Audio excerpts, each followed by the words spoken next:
Anna stood at the edge of the old farm road with the keys still warm in her palm. The lawyer had handed them to her that morning with a polite smile. Like this was a normal thing. Like people inherited lonely farms every day and simply moved on. But Anna did not feel normal. She felt like she was holding a door to a past she never truly knew. The wind pushed through dry grass and made the weeds bow like they were whispering. The farmhouse sat ahead, gray and tired, with paint peeling like old paper. A wooden porch sagged slightly in the middle, as if it had carried too many years of waiting. Anna had not been here since she was a child. She remembered a woman with strong hands and soft eyes. Her Aunt May.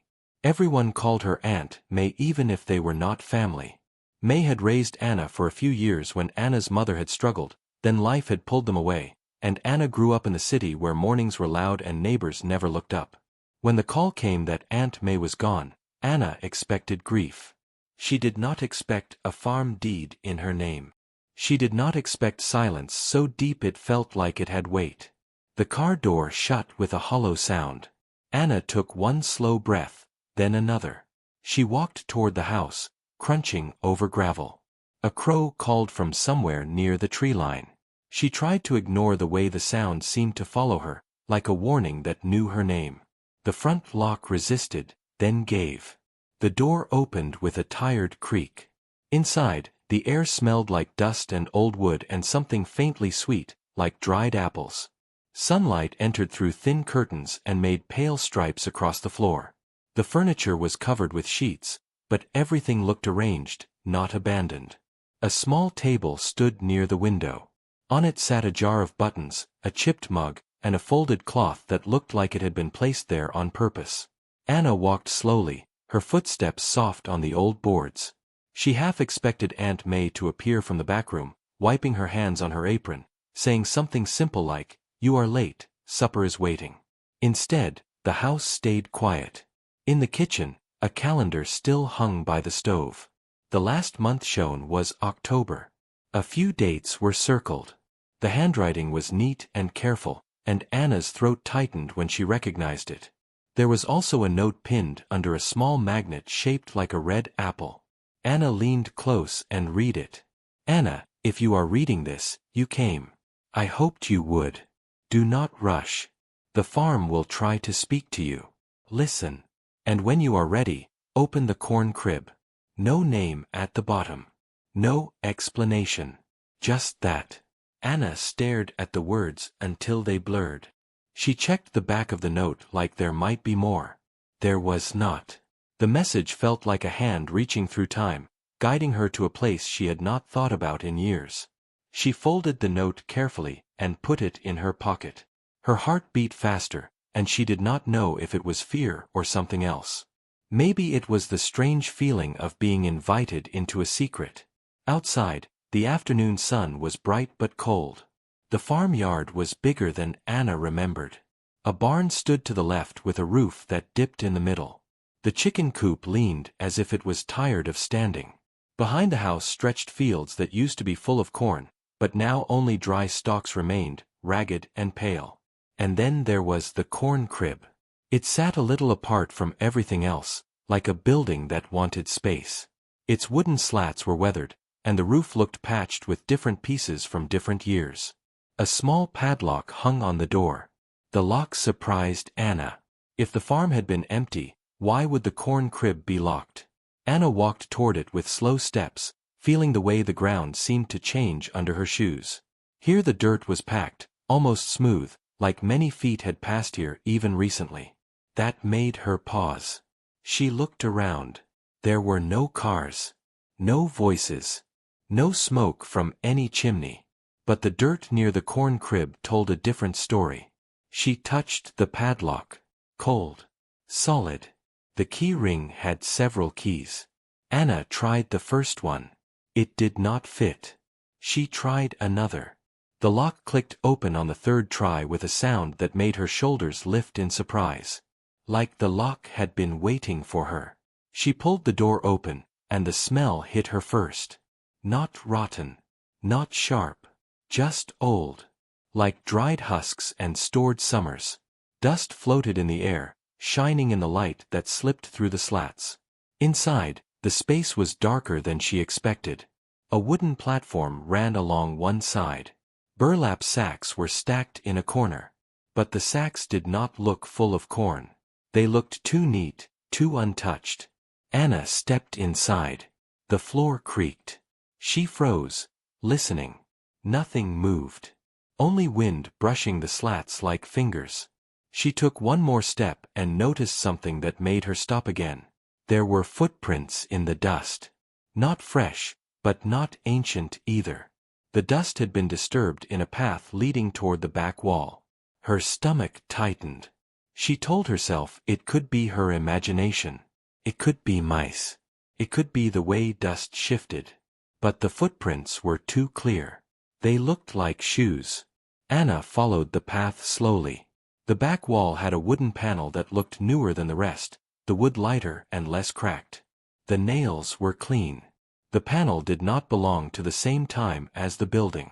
Someone had added it later. Anna reached out and pressed her fingers against the edge. The panel moved slightly. She pulled, and it gave a little more, like it was not fully attached. Her breath caught. Behind that panel was a narrow space, like a hidden pocket built into the wall. Anna leaned closer and saw something wrapped in oilcloth. The cloth was tied with a string. It looked carefully protected, like whoever placed it there wanted it safe from moisture, from insects, from time itself. Anna's hands shook as she lifted it out. It was heavier than she expected. She carried it to the platform where the light was stronger, and slowly unwrapped the oilcloth. Inside was a metal box. The kind people used for tools. It was dented on one side, and the handle was worn. A faded label on the top had been scratched off, leaving only a few letters. Anna swallowed. She opened the box. On top lay a bundle of letters tied with blue ribbon. Beneath the letters were old photographs, black and white ones, and a small notebook with a cracked leather cover. And under the notebook, wrapped in a soft cloth, was a small object that caught the light. Anna lifted the cloth and stared. It was a ring. Not flashy. Simple and old, with a tiny stone that looked like it had seen more seasons than any person should have to. There was also a small tag tied to it with thread. The tag had handwriting on it. Aunt May's handwriting. It said, "For Anna. Truth first." Anna's throat went dry.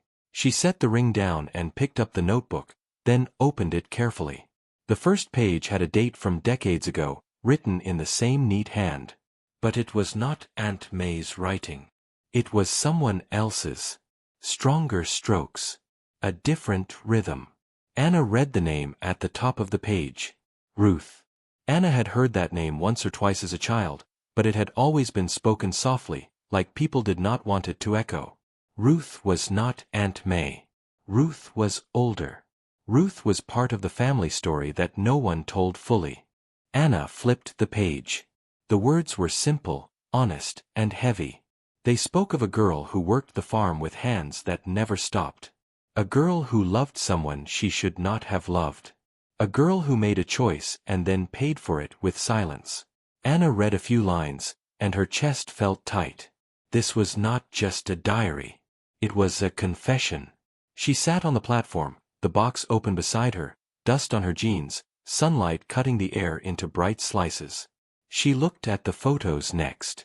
One picture showed a young woman with hair pinned back, eyes steady, standing near the same barn outside. Ruth. Another picture showed two women together, one of them young Aunt May, smiling like the world was safe. In the background of that photo, near the corn crib, stood a man half turned away, as if he did not want his face clearly seen. Anna leaned closer. The man's posture felt familiar in a strange way. Not his face. His stance. Like he belonged to the farm but also did not. Like he was both part of the story and trying to escape it. Anna lowered the photo and stared at the ring again. Why would a ring be hidden in the corn crib? Why would Aunt May tell her to open it? Why would there be footprints in the dust leading to a hidden panel? A sound snapped her attention toward the door. It was not loud. Just a soft shift, like wood settling. But Anna felt her body react before her mind did. She stood quickly, holding the notebook close. The corn crib door was still open. Bright daylight framed the entrance. Beyond it, the yard lay empty. The wind moved through the dry corn stalks, making a low rustle like whispered talk. Anna told herself she was alone. Then she saw it. A piece of yellow cloth tied to the fence post outside. It fluttered gently. It had not been there earlier. She was sure of it. The fence post was bare when she walked in. She would have noticed. Anna stepped forward and looked at the cloth. It was not just any cloth. It was a strip cut from something like a bandana or a scarf. And on it, drawn in dark ink, was a small symbol. A circle with a line through it, and beneath it, 2 letters. A and M. Anna's hands turned cold. Aunt May. But why would someone mark the fence now? Why would someone leave a sign like that? Anna's eyes scanned the yard. Still no one. No sound but wind. Yet the feeling of being watched pressed against her skin, steady and patient. She backed into the corn crib and pulled the door partly closed, leaving only a narrow gap to see through. Her breathing sounded loud in her own ears. She clutched the notebook and stared through the crack. Minutes passed. The light shifted slightly. Shadows moved. The world stayed ordinary, but Anna's heart did not believe it. Then she saw movement at the edge of the field. A figure. Not close enough to see clearly. Just a person-shaped shadow moving between the dead corn rows. They stopped, like they knew she was looking. Anna could not see a face. But she could see one thing. The person raised an arm, slowly, and pointed toward the corn crib. It was not a wave. Not a greeting.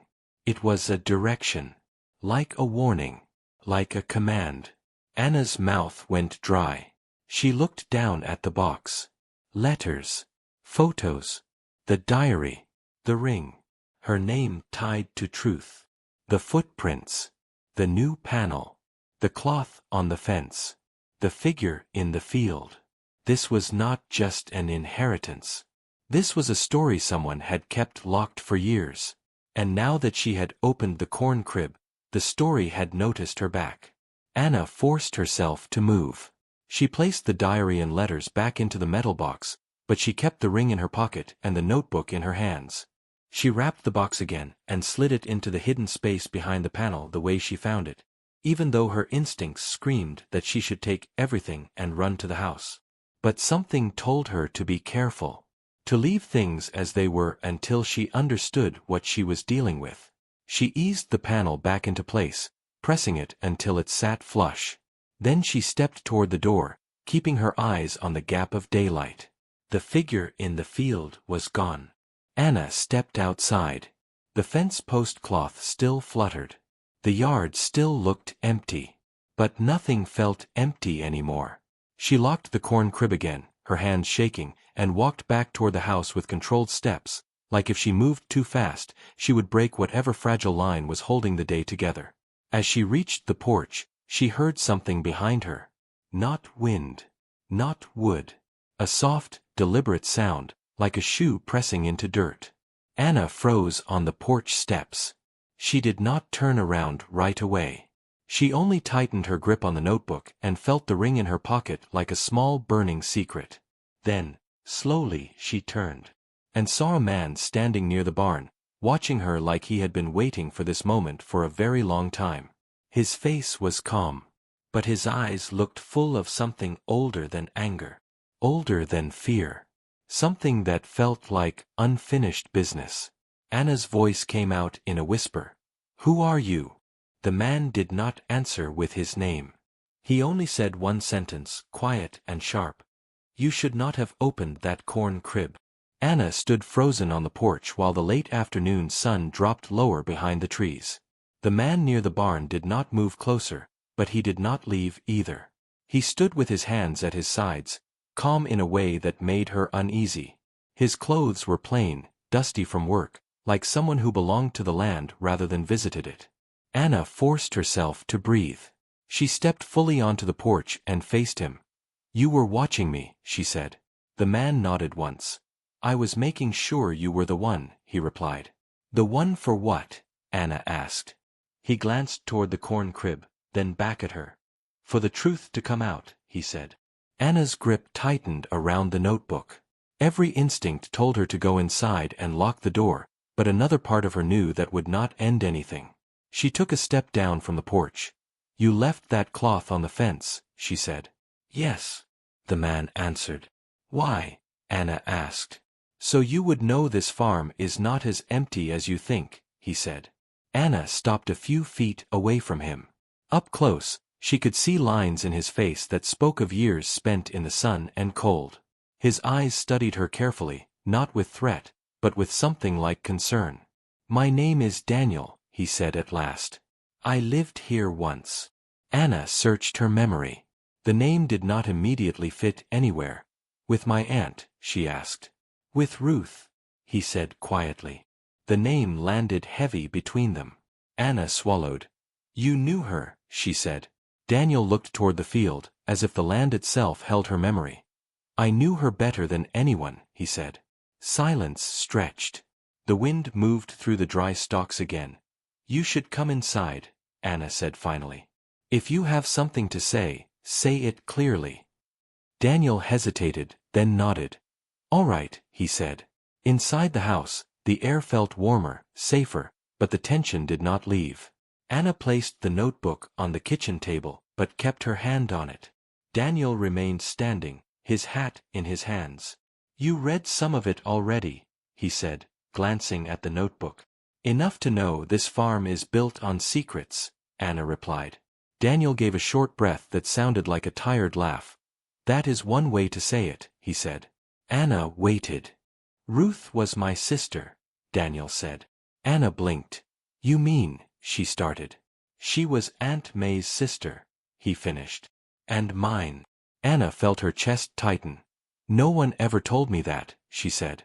No one wanted to, Daniel replied. Ruth made choices that scared people. May protected her. I stayed quiet. Anna pushed the notebook toward him. Then start talking, she said. Daniel sat slowly. His hands rested on the table, rough and steady. Ruth fell in love, he began. Not with the kind of man this town accepted. He was passing through, working fields, moving on when seasons changed. They planned to leave together. Anna's thoughts jumped to the photo. The man near the corn crib. She was going to run away, Anna said. Yes, Daniel replied. But the night before they planned to leave, something went wrong. Daniel's eyes darkened. There was an argument, he said. Harsh words. People listening who should not have been. The man left angry. Ruth stayed. What happened to him? Anna asked. Daniel shook his head. No one knows for sure, he said. He never came back. And Ruth found out she was carrying a child. Anna's breath caught. A child, she repeated. Daniel nodded. She hid it as long as she could, he said. May helped her. The corn crib became more than storage. It became shelter. Silence. Anna's mind raced. The ring, she said. Daniel smiled sadly. He gave it to her, he said. A promise they never fulfilled. Anna touched her pocket without thinking. What happened to the child? She asked softly. Daniel looked at her then, really looked at her. That, he said, is the part you are standing in. Anna felt the room tilt. You are saying, she whispered. I am saying you are more connected to this farm than you realize, Daniel said. Anna stood abruptly. No, she said. That does not make sense. Daniel remained calm. Ruth did not raise the child here, he said. May arranged something else. A way to protect everyone. Anna's hand shook. Why tell me now? She demanded. Because Ruth wrote the truth down, Daniel said. And because May trusted you to face it. Anna stared at the notebook. The weight of it felt heavier now. Someone else was in the field, she said suddenly. I saw someone. Daniel stiffened. You are not supposed to, he said. Anna's heart pounded. Who? She asked. Daniel stood. There are people who do not want this story opened, he said. People like who? Anna pressed. People who built lives on forgetting, Daniel replied. A sound came from upstairs. A slow creak. Anna and Daniel both looked toward the ceiling. You said this place was not empty, Anna said. Daniel's jaw tightened. It should be, he replied. Another sound followed. A step. Careful. Anna backed toward the door. Daniel, she whispered. He moved in front of her without hesitation. Stay behind me, he said. The footsteps stopped at the top of the stairs. A shadow stretched along the hallway. Then a voice spoke. Calm. Familiar in a strange way. You found the box, the voice said. Anna's blood ran cold. It is him, Daniel murmured. The man from the field stepped into view. He was older up close, his hair gray, his eyes sharp. I wondered when May's girl would come, he said. My name is Anna, she said, finding strength she did not know she had. Yes, the man replied. The name Ruth chose. Daniel turned to him. You should leave, Daniel said. The man smiled thinly.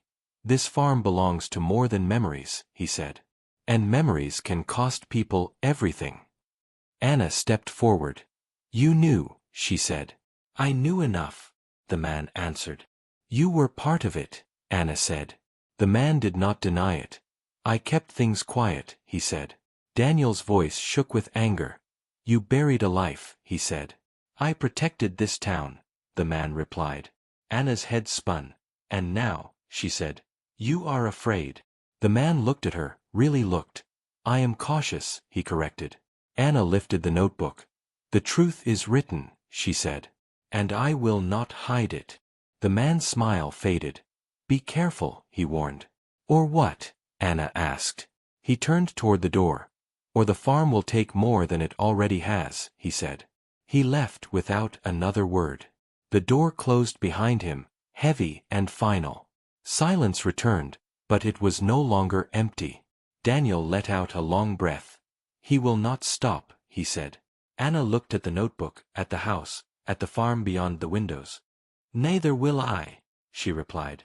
She opened the notebook again, this time ready to read every word.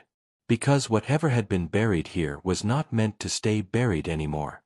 And somewhere between the lines of Ruth's handwriting, Anna knew she would find the final piece of herself. Night settled over the farm like a heavy blanket.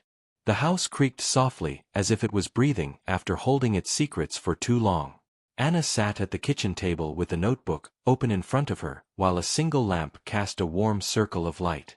Daniel stood near the window, watching the dark fields as if they might rise and speak back. Anna read every page slowly. Ruth's words grew more urgent toward the end. They spoke of fear but also of hope. Ruth wrote about a child born quietly and taken away before dawn. She wrote about May crying but staying strong. She wrote about a promise that one day the truth would return to this land when the right person came back. Anna closed the notebook and felt tears slide down her face. Everything connected now. The ring. The corn crib. The careful hiding. The silence. Her own life suddenly felt like a long path that had been guiding her here without her knowing. I was never abandoned, Anna said softly. I was protected. Daniel turned toward her.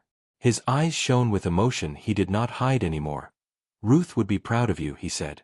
A sound outside cut through the moment. A car engine. Slow.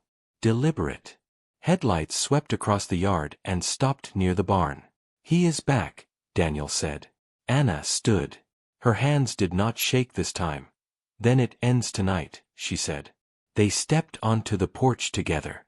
The man from before stood by his car, calm but tense. Another figure remained inside the vehicle, watching. You should have left, Daniel said. The man smiled thinly. I came to make sure nothing foolish happens, he replied. Anna walked forward. The foolish thing already happened years ago, she said. And you helped bury it. The man's eyes narrowed. You think words on paper will change anything, he asked. They already have, Anna answered. She held up the ring. Moonlight caught the stone. This was Ruth's, Anna said. And I am her child. The man stiffened. The calm cracked. That is impossible, he said. It is not, Daniel replied. And the town will hear it. The second figure stepped out of the car then. A woman. Older. Her face pale.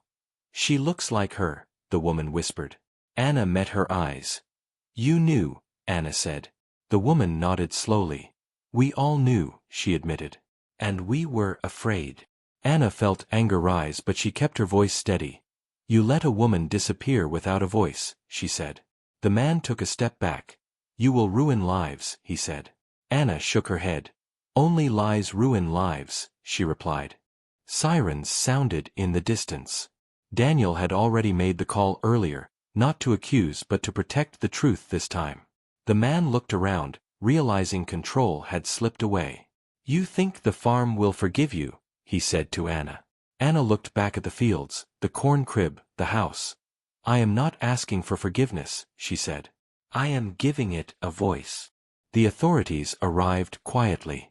Questions were asked. Names were written down. The truth moved from shadows into light. Days later, the farm felt different. Lighter. Anna stood inside the corn crib one last time and removed the hidden box completely. She did not hide it again. She carried it into the house and placed it on the table where sunlight could reach it. Daniel helped her repair the farm. Neighbors came slowly at first, then more openly. Some brought apologies. Some brought silence. Anna accepted both. She buried Ruth's ring beneath the old tree near the barn, not as a secret but as a marker. A simple sign that someone had lived, loved, and mattered. Months passed. Corn grew again in the fields. The crib was no longer locked. Children laughed where silence once ruled. Anna stood on the porch one evening and smiled. The farm had finally spoken, and the world had listened.